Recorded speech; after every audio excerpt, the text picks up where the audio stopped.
there's no such thing as really a failure. Every Right. season you're trying to win. Every season you're trying to go out there and be better than you were the Right. previous year and win the championship. Right.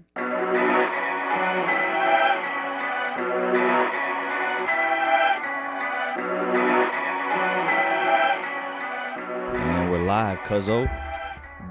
Welcome back to the Electives Podcast. We're here with another episode. This is episode 16. 16, yep. Yeah. 16, man. Crazy, right? Yeah, getting up there. Yeah. Quick question too, man. Like, how do you feel now that we're about, we're past 10, obviously, but yeah. 15 episodes in. Man, it was the feelings, like, it was like a weird feeling editing the video because I was like, damn, I didn't think we were gonna make it to 15. Like, right. I wanted to in my mind, but I just didn't know, like, if, like, how we were gonna handle going every week, shooting every week, or the like tempo of it, the tempo, yeah. And then if it was gonna be like the gym at all, like, where if we missed a week, were we gonna miss 2 weeks? Were we gonna miss 3, and then eventually, and then just fall off? Right. So like you used to say, those negative thoughts sometimes. Yeah, intrusive thoughts. Yeah. But yeah, making it to 15, man, 16. I mean, it's dope. Now we got to go to 30. I know, right? I know. Double it. How you feel, though, man? I feel good, man. I'm really proud of the work that we're putting out. I'm proud of the guests that we've been able to get on the podcast. We want to send a thank you to them as well, because without them, right, we wouldn't be able to make some of these episodes. Shout out all those guests. But yeah, man, no, I'm really proud of us, man, and I just look forward to continuously putting the foot on the gas, man, and doing this every week and as much as we can. Yeah, definitely, man. I agree with that, man. So it's been a while. Mm-hmm. We had a little break, little hiatus. For the listeners we have, they probably like, "Where's the episode at?" I know. I did have a couple people ask me too. Oh, they're like family. They're like, "Hey, did you guys forget to drop an episode?" I'm like, "No." Yeah, we took a little spring break action. Mm-hmm. Vacations. Where did you go anywhere? Yeah, so we went with my girlfriend, her sister, and some of her family as well. We all went to Vegas to celebrate their because my girlfriend's sister's birthday is April. I want to say it's April 1st, I believe, and then my girlfriend's is like right after that. So they wanted to take this trip to Vegas, and I've been to Vegas multiple times. Yeah. And with me going to Vegas multiple times, like, really, you only need 3 days in Vegas, but we were there for 5. That's a long time. 5 days for like 2 weeks, man. Man. Let me tell you. But we had a great time, man. It was cool to spend time with family. It was cool to get away for a little bit, and it was definitely cool just to kind of reset. And I think I texted you that too right before I left. I said, you know what, man, let's give ourselves a week off. Right. We've been working hard, man. We've been going at this thing for 3 months solid. Right. Let's just take the week off, man. I know you got to spend some time with the kids, the crib, and I mean that's sometimes we talk about it all the time, man. Like sometimes you need to just reset, take a step back, reflect, look at how far you've come, and then get back on the grind. Yeah, no, I agree with that, man. I agree with that. Yeah, I was just here at the house, but no time wasted. It's nice chilling at home, man. Mm-hmm. Regardless what anybody says. Some people are like, "Oh, you didn't go nowhere? Didn't you feel like you wasted your vacation?" I'm like, "Nah, not really, man. I was at the crib chilling." Yep. Well, we mentioned that, like, you want to build a life, man, that you don't always feel like you have to take a vacation away from. So yeah, I remember that, talking about that in the car. Yeah, man. Yeah. Because when I'm on vacation, man, it's like right at the 5-day mark. No matter where I'm at, it's like it's time to go back home. Mm-hmm. Like I got shit to do. Yeah, no, it's true. Yeah. And there's nothing like sleeping in your own bed, right? Oh man, don't get me wrong. Or sitting on your own couch. Yeah. Yep. And your routine that you have, getting back to your routine. Yeah. The routine is as bad as people make it sound sometimes with the routine. I mean, I really enjoy my routine. When it's off, it's like I don't enjoy that part. Yeah. It doesn't feel good. Get a couple curveballs in there. Yep. No, but that's good, man. Hope you guys had a good spring break, or you guys took some vacations. Hope you guys enjoyed them.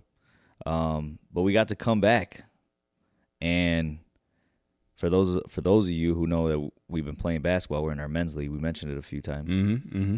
Won the chip, baby. Yes, sir. Brought it home. Yes, sir. That was such a good feeling, man. It was. That was such a good feeling. And I think for us, and obviously it's just it's just a church league, right? So we're not, this isn't the G League. This isn't, overseas ball or anything like that. But nonetheless, we enjoy being competitive. The guys that play in this league are pretty competitive. I mean, and they're pretty good. You got guys in this league, man, that are ex overseas players, ex G League players, ex Division 1, 2, and 3, 2, 3 athletes. So, there's definitely talent still in these leagues, But for us, I think one of the reasons why it was such a great moment is the previous season we got disqualified. Yep. Right. Yep. For something that was completely out of our control. Yeah, out of our control. And we took the high road. We took it on the chin. Yep. And we literally said, we're coming back next season. Right. Full force. And we're going to win this thing. And we did. Yeah. So. Yeah. Yeah, it was, like you said, man, it's definitely more than an open gym league. It's not like you're going to open gym and you find these players. Some of these guys are really good. Mm-hmm. Are really good. Mm-hmm. So it was nice to win, and we were at the top division. So it's not like we were playing with wreck people. It was like these guys were trying to win. Yeah, because I think in there's bronze, there was silver, and then there was diamond league, and there were only 4 teams in the diamond league. Right. And that says a lot. Yeah. And we won first place in that division as well. So. And shout out to the guys, man, that we play with. I mean, we couldn't ask to play with a better group of guys. No, we have a solid squad, man. And it took a couple years to put this team together, but this is only our second year together with this unit. Yeah, true. You're right. Because we were with another team the first 2 seasons. Right? Remember we were with another team, and then we split up. Yep. And then when we put our team together, we lost the first year. Yep. And then we lost actually, did we lose the summer season? Did we play in a summer together? I think we played in a summer. I remember the summer league. So it was a summer league, but then there was also the Prisco league that we're forgetting about. Yeah. I think that's what it was. There was a summer league, and there was a Prisco fall league, and then back into the winter league, I believe. And then we lost that one. So we lost 3 seasons together. Yeah. Yep. And then it was for this one. Yep. Yeah. Yep. Which kind of segues into something that we look at the NBA, right? I mean, we're talking basketball, but we look at the NBA and we look at the fact that the Bucks just lost, right? Yeah. And the way that they lost, right? And I remember there was a reporter that asked Giannis, "Is his season a failure?" Yeah. Right. And I thought it was I understood where the reporter was coming from, but I loved Giannis's answer back. Yeah. And his answer back was, at the level that they play at, there's no such thing as really a failure. Every season you're trying to win. Every season you're trying to go out there and be better than you were the previous year and win the championship. Right. So he brought up the analogy of saying, well, Michael Jordan won 6 titles, but he played in the NBA for 15 years. Right. So does that mean that 9 of those years were failures? Right. No. No. So, I mean, we had to lose 3 seasons for us to appreciate what, winning this one would feel like. Yeah. Yeah. When I heard Giannis say that, it was, I agree with what you said, because it ties into just real life, because he even asked the reporter, he's like, do you get your promotion every year? Yep. Do you, and obviously the answer is no. Right. So is your year a failure and it's not. It's like, it's just like Giannis says, there's steps to the process, and you have to lose or fail in order to succeed. It's the only way to do it. Because you got to learn from those losses, like you said. Nah, it's true, man. No losses, only lessons learned. It's true, man. It's true. So, Giannis, and it was cool that he sparked up that conversation, because even for youth athletes who are competing, they got to actually like really listen to that.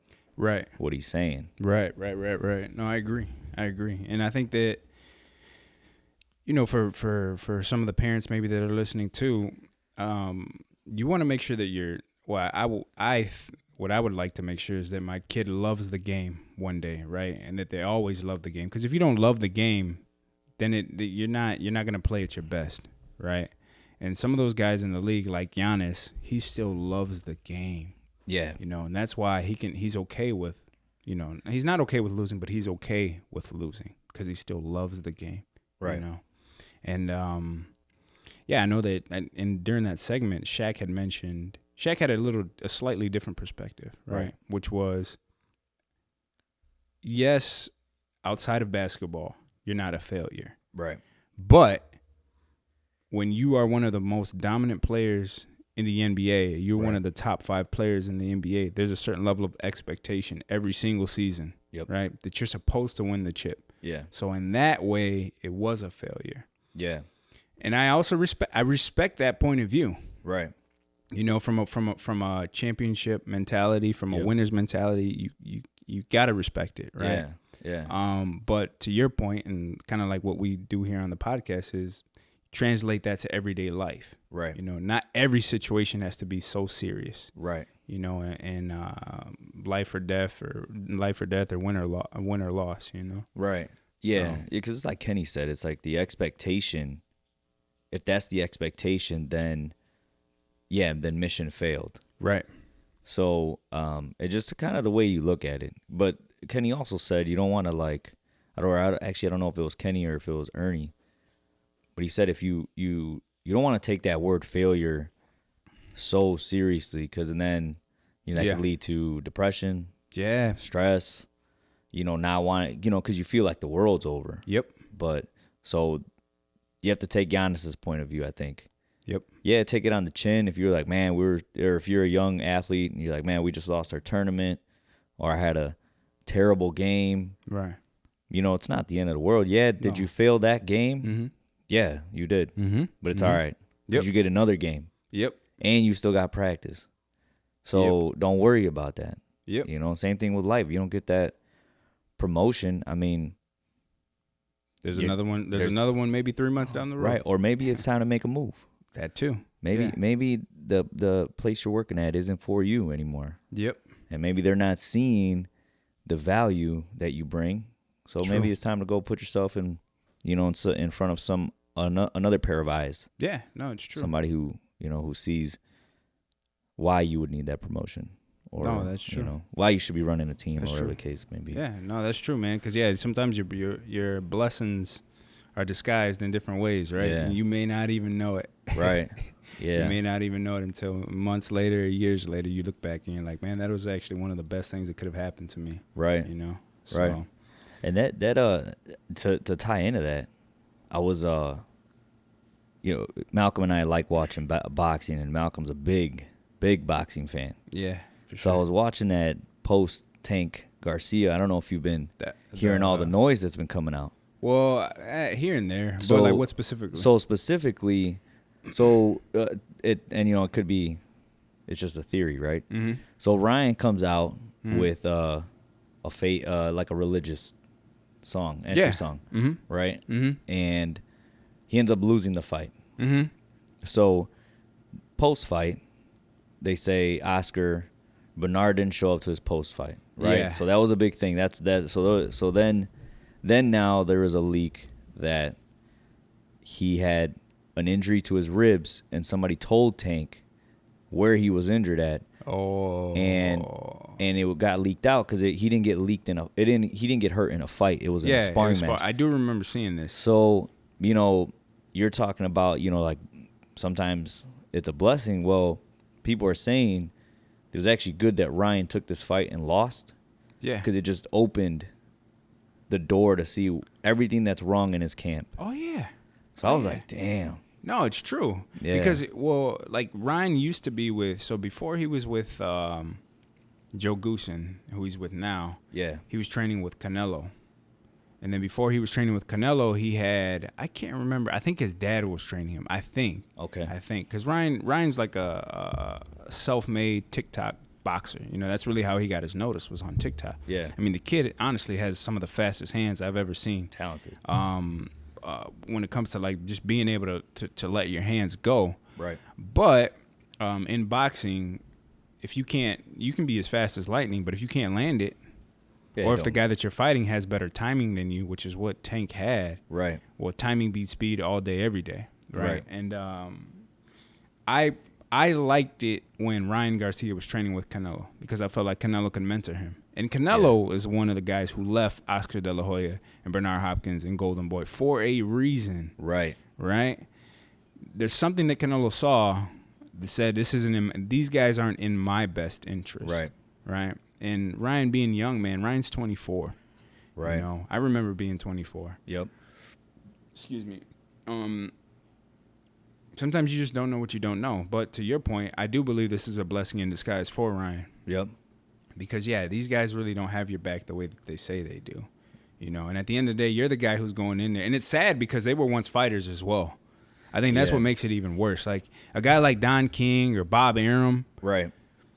You can understand, like, they're just businessmen. They're solely looking out for their own personal gain, their own personal interest to an extent, right? Yeah. But, yeah, you would hope that Bernard Hopkins and Oscar De La Hoya would really kind of take this kid and take him underneath their wing. But that's not the case, man. So I do think Ryan will bounce back. Yeah. I think that he will become a better fighter from this experience. Yep.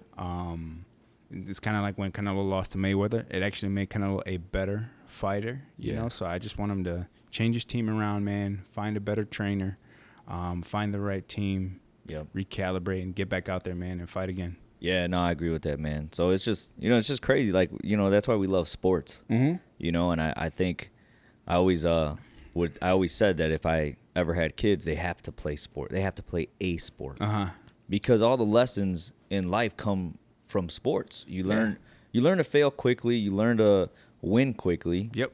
Teamwork. You learn teamwork. Mental toughness. Communication. Yeah. All that stuff comes from sports. Mm-hmm. So the parents listening, you know, if you're on the fence and it is a big commitment. It is. Yeah, it is. Huge Especially demand. if you start adding in travel ball or. Yeah, which is all it is now. So it is a big commitment, but I mean, it does set them up down the road for what they're going to need, you know. And it teaches them, I think, something that we kind of, not saying we, but as a society, man, we overlook. You're keeping the kids active. Yeah. Keeping the kids active and healthy in America is extremely important because we're one of the most obese countries in the entire world. So if you can put your kid into sports, you hope that they pick up all these other things, but you also want them to be healthy. Right. You know, you also want them to stay active. So, but yeah. No, yeah, that's true, man. And also something too I wanted to mention about the Ryan Garcia fight. Yeah. Something that I didn't like, and we kind of had this conversation with one of the guys at the bar while we were watching the fight, was some people were saying, "Oh, Ryan quit." You know, oh, he could have gotten up. He should have gotten knocked out. You know, like he was able to stand. He was looking at the referee. And my response to that, as being a boxing fan and someone who really has watched a lot of fights over the years, a body shot is worse than getting clipped on the chin. Yeah. Because when you get hit in that area and you get hit in your liver, there's a delay. Yeah. You know, and I'm not gonna sit here and say that I haven't had an amateur fight. I haven't had a professional fight. So I'm not gonna sound. I don't trust guys. I'm not like a boxer myself. Right. I've sparred a little bit. You know. But that's about it. But from all the videos I've seen, from all the boxers that have gotten hit in the body, they always say it's better to get clipped on the chin. Yep. Ryan got rocked in the second round. He got rocked. And he got up. Yeah. 90% of the fighters that Tank has fought that he's hit with that shot, they do not get up. Yep. The kid had heart. Yeah. He just was inexperienced out there. And, you know? And if his rib was messed up, I mean, ribs hurt. I've had my ribs, like bruised ribs before. Yeah. And if it's anything like that, and it's hard you to get breathe. Punched by Tank Davis. Yeah. I mean, I don't care who you are. You're going down. You probably ain't getting back up. No. Man. There's no reason to get back up. Now, credit to Tank for finding out that information and knowing that. Yeah. Right. I mean, at the end of the day, it's chess. It's chess. Right. Yeah. If he wouldn't have gotten hurt, or if it wouldn't have gotten out, who knows? Maybe the fight would have went differently. Right. But in my opinion, I thought before the fight, my prediction was that Tank was going to stop him in the later rounds. Yeah. He was going to make it look entertaining in the early rounds, but then slowly but surely he was going to chop him down like a tree. Yep. And he usually does. Yeah, he usually does. And it's crazy, dude. Like, his stats, I think at lightweight, he's thrown the fewest amount of punches for a champion at that weight division, but yet he has one of the highest knockout percentages of anybody in that division. He's just efficient with his punches, man. Yeah. He just knows where to land them, when to throw them. Yep. All that. Yeah. I mean, that's definitely a learning lesson for Ryan. Hopefully, like you said, he gets a new team together, a new camp. Yeah. I would like to see him go back to Canelo, honestly, and Canelo's team. Yep. But I know that one of the issues also was that Canelo and his team felt like Ryan was lazy. Like, he didn't want to put in the same kind of work. He would come and he would show up, and Canelo would already have been there for 2 hours. Yeah. And Ryan just wanted to come, make a couple TikTok videos, and dip. And it's like, hey, man, like that's gotten you to this point. But if you want to go to the next level, right? You gotta put a little more effort in. Yeah. Speaking of which, Steph Curry. All right. This is not a sports podcast by any means, but there is a lot of takeaway from the sports on TV and some of the big time athletes, and we can translate it and kind of break it down, chop it up, digest it, so we can give you guys some value from it. If you guys didn't watch the game 7, Kings versus Warriors, Steph Curry was on a mission. Like, I haven't seen, like, I unfortunately was very young when Jordan was playing, but I did get to see some of his games. Yeah. But too young to process when you're like, oh, Jordan's coming out tonight. Right. It was just like I was just watching like a great basketball player. Right. But Sunday, immediately from like tip off and like the first few plays, I was like, oh, he's locked in. He is on a mission to do something tonight. Yeah. And the Kings are in trouble. Yeah. And they knew it. Yeah, they knew it. They knew it. Because I had predicted that when somebody asked me before the series started, Kings went up 2-0, and the Warriors did not look great. No, they didn't. I was like, they are the Warriors. They do have Steph Curry, but the Kings just look bigger, faster, stronger, and just overall offensively and defensively better. Mm-hmm. I was like, it'll probably go 7 games, 6 games, but the Kings are probably gonna win. Mm-hmm. So I ended up being wrong in my prediction, but that's because Steph Curry, was the X factor. The X factor. Yeah. Well, and so like my prediction was before it, I thought it was also going to go 6 or 7 games. But I felt like the Warriors would come out on top because of experience. And I felt like, okay, it's round 1. Sacramento, the first 2 games did exactly what they were supposed to do, which is you on your home court, you punch these guys in the mouth.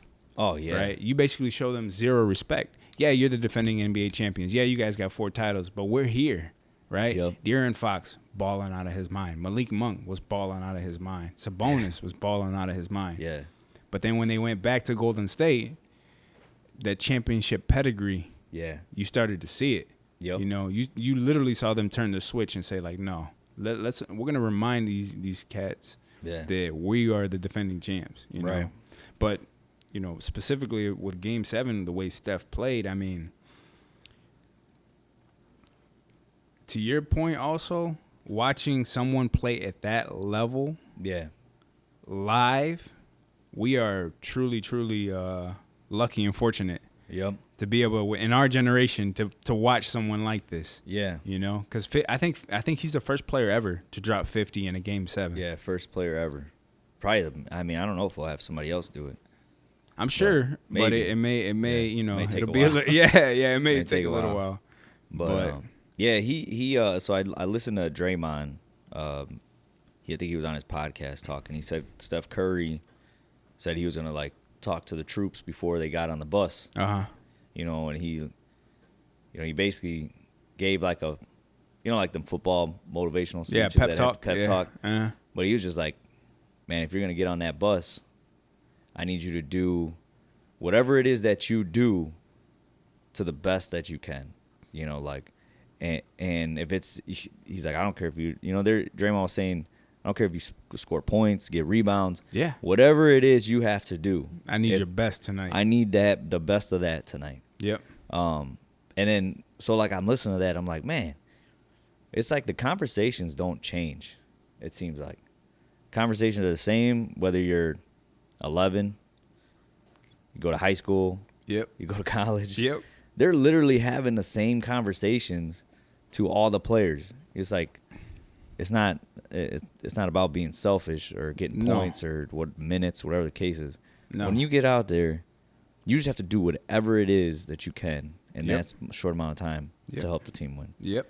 And you feed off of each other when everybody's playing like that. Yeah. I mean, even with us, right? Like we said it, like we're no G League or anything like that, but the thing about the guys on our team, we all understand it's a team. Right. It's a team thing. Yeah. There's no individuals. It's all of us. And when we play like that, it's very, very, very, very hard to beat us. Yeah. And, I mean, we don't have a leader like a Steph Curry, right? But you could only imagine if you're a guy getting on that bus and you're watching one of the greatest players of all time tell you that he needs you to go out there. He's asking you to go out there and be the best rebounder you can be. Right. You feel you not only do you take it as a sign of respect, right? But, like, you're willing to follow that guy because he's shown and proven time and time again that he is a leader. Yeah. And you don't have to question his thinking. No, because he's going to show up. He's going to show up, and he did. It's like he's like, you guys just get on my back. Yeah, I'm going to just I'm going to carry us to the promised land. Yeah, that was crazy. Yeah. And we'll take a quick break. All right, cool. Back from the break. Cool. Left off talking about Steph Curry, mm-hmm. And with his motivational speech. For the youth athletes or any athletes listening or parents, I tell my players the same thing, because for those of you who know and those of you who don't know, I coach, and I try to mention this every game to the girls, because I think when you're playing, it's tough to, because we live in a life of measurement. Yeah. So you start to see, coach doesn't play me that much, or how come I don't get enough minutes? But then you start to see it's because maybe I'm not that good, or maybe just start comparing yourself. Mm-hmm. Mm-hmm. And I think that's tough for any athlete. Oh, for sure. Even for us playing in the men's league. For sure, yeah. But so I try to remind them, it's not about. I don't care what you can't do. That's what I always tell them. I was like, on this team, I am not worried about what you can't do.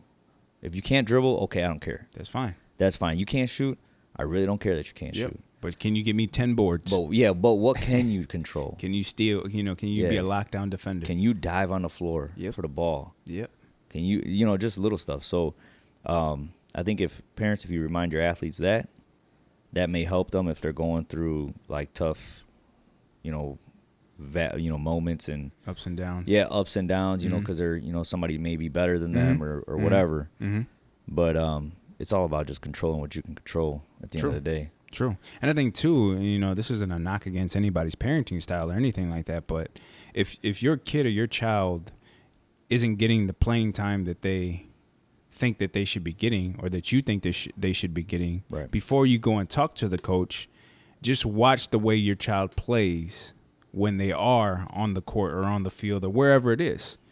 And if you can notice that maybe your child, because I think naturally, man, all parents have a bias. Right. That's normal, right? But if they can kind of be objective for a split second and say, let me see if they're really helping the team or hurting the team by their style of play. Right. If they're helping the team and they're not getting the minutes, that's okay. Then, hey, it's time to talk to the coach. Like, hey, what is it? Is my kid messing up in practice? Are they not giving 100% in practice? Like, what is it specifically, you know? But if they're not helping the team, then maybe it's time to have a conversation with your son or your daughter and say, hey, look, I know you're not getting the playing time that you want, but here's why. Right?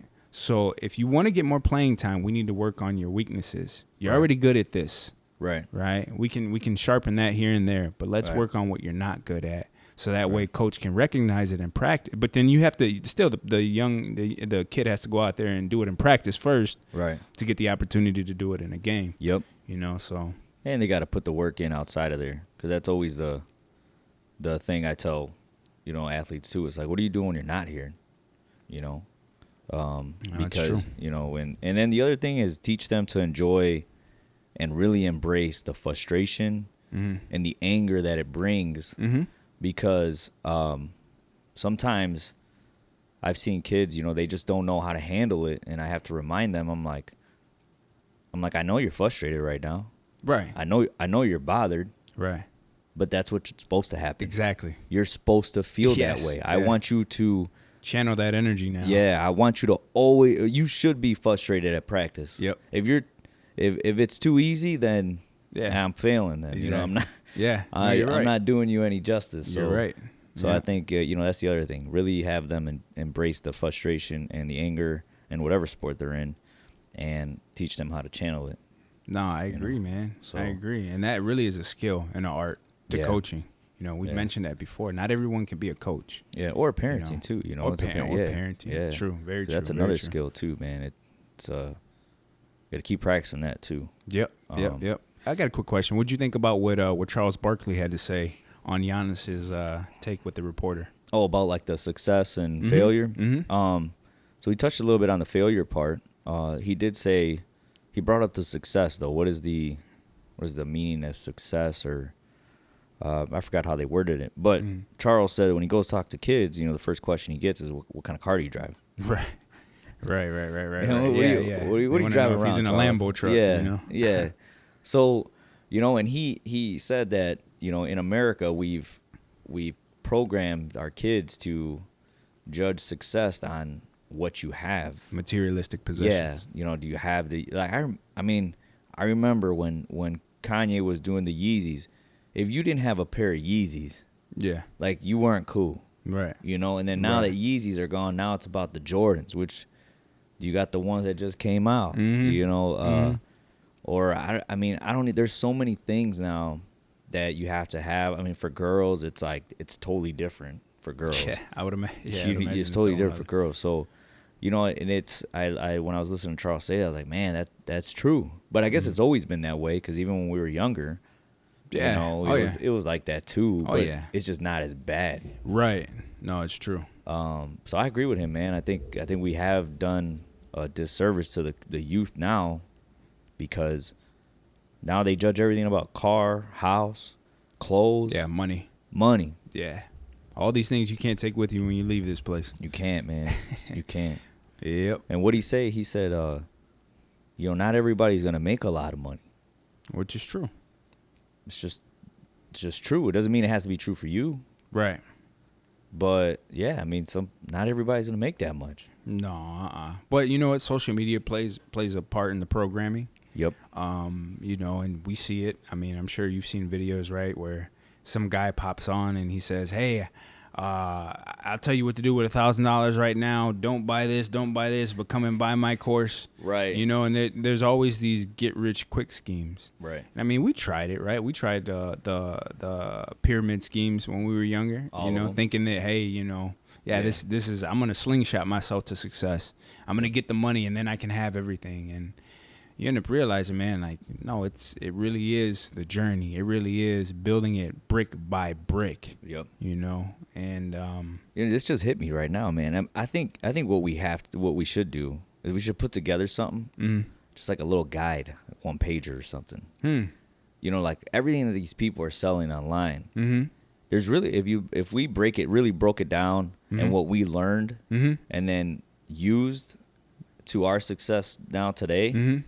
It's all like mentality, self-development, being in the gym, being able to talk. Like, that's all they're buying, really. No, it is. Yeah. And then what you're selling is just a product, whether you believe in it or not. It's up to you. But you don't have to. You could apply that to something else. You don't have to buy the course. That's true. No, that's so true. Just an idea. True. Yeah, it is an idea. I like it. Yeah, but yeah, the social media part, like you were saying. So how bad do you think it's gotten, or what do you see when you look at the social media part? So I think, I don't want to say it's gotten to the point like where we can't fix it, but I do think that parents out there, they have to be more conscious of how often their kids are on social media and what they're viewing and what they're watching. Right. I know you're not going to be able to catch everything. I know you're not going to be able to be around your kid 24/7. But in those moments when you are, make sure you're looking. I don't know if you've got the parental set. I don't have a son or a daughter yet, So my assumption would be, but when I have a kid, is that I would be looking at the parental controls and making sure that I can monitor it. It's called screen time. Screen time. Yeah, yeah. That's a new thanks term for helping me out. Yeah. Thanks time. for helping me out. But no, it's because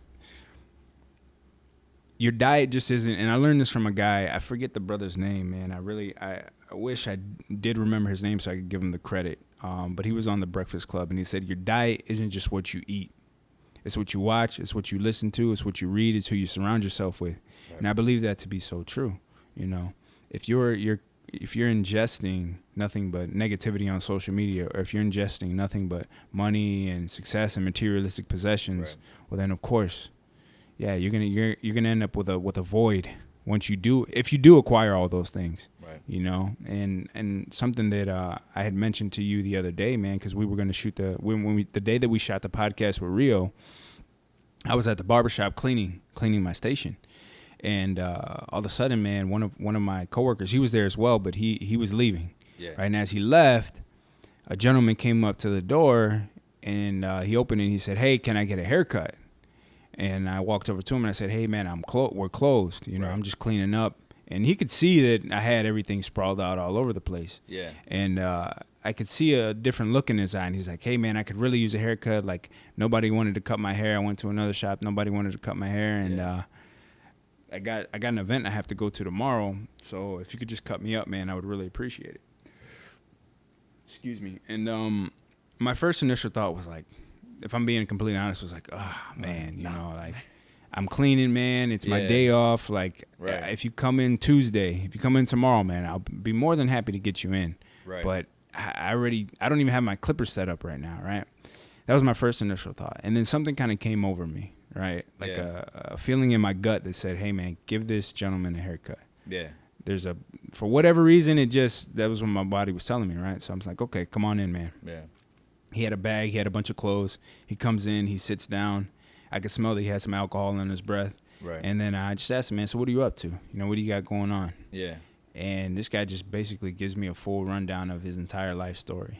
But the short of it is that he just had a son 5 months ago. Yeah. Right. And he's a recovering alcoholic. Yeah. He was sober for 5 years. Yeah. For whatever reason, in the last 2 weeks, he went on a bender. His wife kicked him out of the house. Right. Yeah. He basically lost everything. And he's just been spiraling out of control. Yeah. But that next day, he was supposed to, and I don't know if he went or not, but he was supposed to go to a rehabilitation center where he was going to have to be there for, I believe it was 45 or 60 days, something like that, and do the program so that he could get back on track and see his son. Yeah. And just listening to him tell me his life story, man, really, it made me thankful and appreciative of the fact that I did take the time to cut his hair. Yeah. Because I did learn like, hey, remind yourself, man, to be thankful for everything that you do have. There's always someone out there that's going through it way harder than you are. Right. And what was interesting is, and this ties into success, right? And what does success mean, and why, why you should focus on happiness over success or materialistic possessions or money. Right. Is he told me that his father was a multi-millionaire and he committed suicide. Damn. In a parking lot of a grocery store. Yeah, that's tough. Right? That's crazy. It is. It is. And, being a barber, man, I hear stories like this more probably than I should, but it's also, it comes with the territory, and it comes with being a barber, right? You hear some crazy stuff from time to time, but kind of really put things into perspective, because like Charles was saying, not everybody's going to make $1 million. Right. Not everybody's going to have all the money in the world. Right. But if you're a garbage man, can you be the best garbage man? Right. If you work at the coffee shop, can you be the best barista or whatever it is? And can you do it with a smile on your face? Right. 'Cause if you're not happy, you shouldn't be doing it, No, yeah, that's true. And it makes me, your story, I want to bring up this quote because it's a quote that I really, took to heart. I think I mentioned it on the podcast before. But every man I meet is my superior in some way. In that I learn of him. Yep. So, it's basically, I don't know what came over you or whatever the case was, but you learned from this guy who, you looking at him, you're like, what can I learn from this guy? Right. And I can't learn nothing from him, but you really can. Right. And, I used to think that way. Like, I used to be more judgmental, yeah. But that's really what came over me as I reminded myself, like, hey, man, everybody, you don't know what somebody's going through. Right. And what I also found out from cutting his hair was that he didn't have a place to go. So him just coming in the shop for 30 and 45 minutes and just having a conversation with me bought him a little more time to think about what his next move was going to be. Right. Right. And the fact that I treated him like a human being. And I didn't charge him. I did not charge him for his haircut. I told him at the end, the way that I want you to repay me is to do two things. Number one, I want you to call your wife and tell her that you love her. Yeah. And number two, I want you to make sure you go to the rehabilitation center tomorrow. Right. And I said, all I want is a handshake and a hug. He shook my hand, man, hugged me up, and then he's like, all right, man, I'm out of here. Yeah. And he told me because he still is in the well, if he did go to the program, he's going to have to come back and be in the downtown area anyway. So he told me he was going to stop back by. Okay. So I'm hoping to get an update just to see, if he actually went through with it. Now, hopefully he did. I hope he did. I hope he did. But no, that's a great story, man, because, like, his dad, the sad story of his dad is, like, you can't chase the money. The money will come. The money will come if you put yourself into positions you need to. Yep. But if that's what you're chasing, it's like J. Cole said. He look at J. Cole now. You don't even know. You probably wouldn't even see it. You wouldn't even notice him. Nah. Because, he made it, and he thought that's what it was. And he realized it's not what it's all cracked up to be. Nah, it wasn't what it's all cracked up to be, man. There's more to life than just that. Yeah. No, yeah. That's why we always talk about bettering yourself. Yeah. Because at the end of the day, that's all you got is whoever's in the mirror. No, it's true. Yeah, and if you don't like what you see in the mirror, you have to do something. And I've said this before too on the podcast, but I think depression is actually, if we rather than looking at it as a negative, we should learn to look at it as a positive. Right. Because it's your body and your mind's way of saying, I can no longer pretend to be someone that I'm not. Right. And live up to these unrealistic expectations. Right. Of who maybe your friends want you to be, your family wants you to be, or society wants you to be. Right. So in that way, you can kind of rebirth yourself. Yep. But you have to have an optimistic point of view if you do catch yourself in a depression or in a funk. Yeah. And that's not easy to do. No, it takes work, man. It takes time. If you've got friends and family that love you and care about you, hopefully they can get you to see that. Right. Rather than, I'm not against medication per se, but I just think that should be the last option, right? Try getting in the gym, try eating a little healthier, right? Surround yourself with better people, like-minded individuals who also just want to be happy in life, right? And go from there. Yeah. No, those are the three keys, man. Yep. Three keys to success. There's obviously a lot more. Yeah. But yeah, I definitely agree with that, because when you find yourself in the valleys, man, it's tough down there, dude. When's the last time you found yourself in the valley? I was probably probably when I turned 30. Yeah. Remember when I was telling you, like, these last few years, I think 30 was like a huge turning point. Mm-hmm. Rocky waters, and but I made it out. You know what I'm saying? Whatever, what I was going through, I made it out, and I did a lot of growing. So that was probably the last time, man. Because now they're very short lived now. Yeah. You'll go through something, but then you've been practicing it for so long. Mm-hmm. Seems like you don't last that long down there. Right. Yeah, because experience, right? Like you catch yourself quicker each time. Yeah, quick, or you already feel it happening. Yeah. You just know it's happening. Yeah. So you gotta, just brace yourself. Yeah. For the ride, you know. It's like that roller coaster when you're coming over the edge and you're about to dip. Yeah, it's a crazy feeling, man. Once you get used to it, you're just like, shit, here we go. Yeah. But that lets you know you're human though, too, right? Because we're not robots, man. Yeah. Like you can't be on all the time, right? Sometimes. What about you, man? Ooh, last time, really in the valley. It was dark. Ooh, cold. You forgot your jacket. That's a good question, man. I would say last year. Yeah. When my mom, my mom, she's battling. She's battling cancer, and there was a moment, man, where you know, you go through different phases and stages when anybody you love is going through battling or dealing with cancer, right? Right. You go through a state of denial. Yeah. Right. Yeah.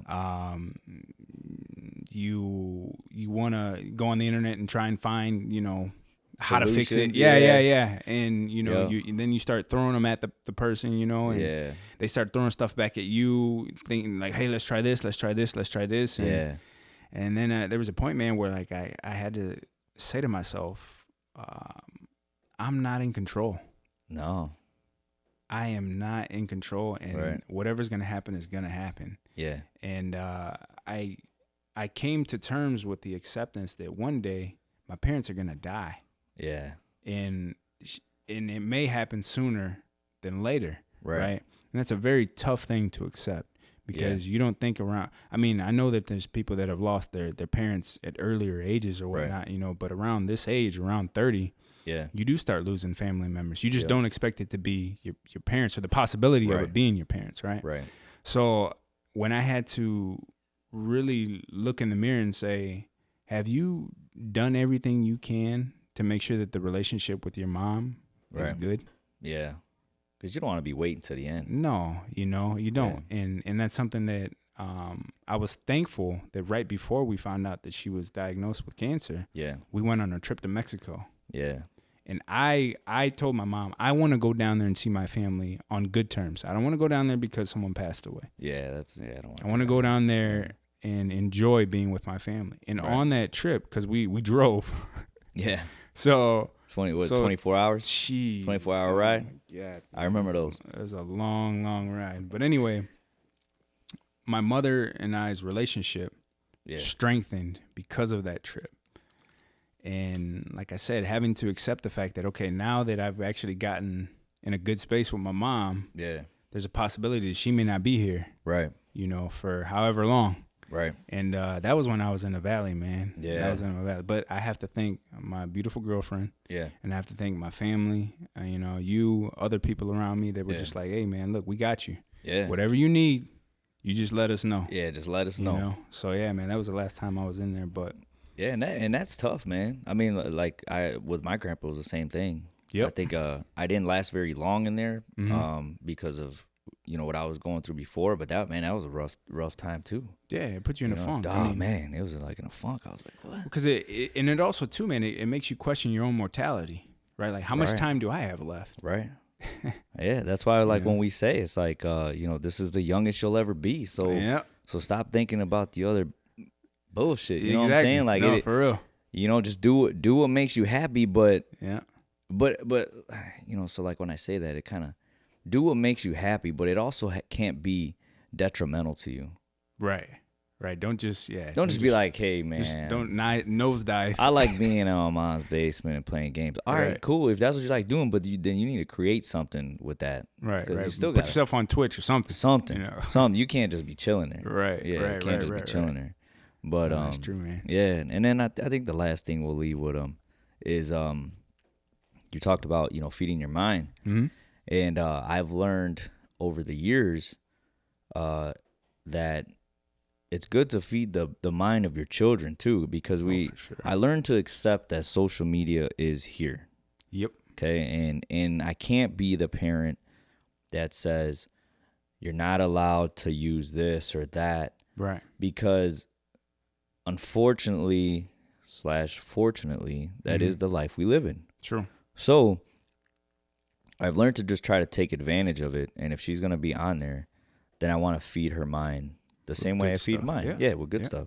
Yeah. Granted, there's gonna be bad stuff. Right. There always is. Right. But I can't control. No. Can't control that. No. But I can control how much I exercise her mind. Yep.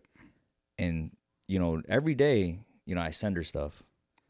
You know, I just send her stuff, whether it's basketball, whether it's funny, whether it's motivational. Because as young as they are really smart. Oh, for sure. So if you send them some motivational stuff, dude, it'll start just making the wheels turn. Yeah. Like, man, maybe I can fly. Yeah. Yeah, maybe you can. I don't know. Maybe you can. But it's just, you know, delivering that, giving that to them. I think it's good. I think that's the last thing I would say. Piece of advice from this podcast is you know, start feeding the mind of your children too. Don't let somebody else do it. I agree. You know. I agree, man. I agree. Yeah, because you don't want them to. But also too, man. Like you're meeting your kids where they're at. To your point, you said social media isn't going anywhere. So it's not like you can be one of those. I mean, I don't ever want to become this guy. Right. Who knows? It might happen, right? But like, you don't want to be that older generation that doesn't ever want to change or doesn't, get with the times almost. You know, right. Like, well, you could just say like, oh no, you know what? No, you're not going to be on social media. None of that until you're 30. Yeah. No dating that's until you're married. Yeah, yeah, no dating. It's not gonna work. Right. It's unrealistic. So no, but everything you said, man, I agree with 1,000%. For sure, man. Well, I mean that brings us towards the end, and hope you guys enjoyed this podcast. I'll have my cuzzo hit him with the outro. All right, man. As always, thank you guys for listening, for watching. This is episode 15 of the Electives Podcast. 16. Oh, yeah, 16, I'm sorry. Yeah. My apologies. Episode 16 of the Electives Podcast. And we'll catch you guys next week. Thank you for listening again and watching. Peace. Peace.